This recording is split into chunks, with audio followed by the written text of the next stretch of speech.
Hypocalcaemia అంటే బాడీలో calcium తగ్గింది అని అర్థం అనమాట.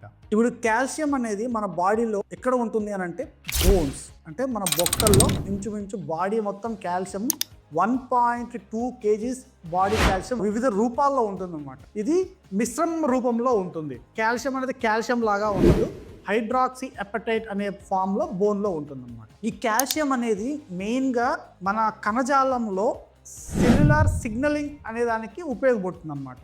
తర్వాత రక్తం గడ్డగట్టడానికి వీటికి ఈ కాల్షియం అనేది చాలా ఇంపార్టెంట్ అనమాట. ఎప్పుడైతే బ్లడ్లో కాల్షియము 8.8 కంటే తగ్గింది అని అంటే మాత్రము వాళ్ళకి సిమ్టమ్స్ అనేది స్టార్ట్ అవుతుంది అనమాట. మామూలుగా మనకి 9 to 11 అనేది నార్మల్ వాల్యూస్ అనమాట. ఎప్పుడైతే బాడీలో 8.8 కంటే కొంచెం తగ్గింది అని అంటే వీళ్ళకి సిమ్టమ్స్ అనేది స్టార్ట్ అవుతుంది అనమాట. అది టోటల్ కాల్షియం అంటారు అన్నమాట.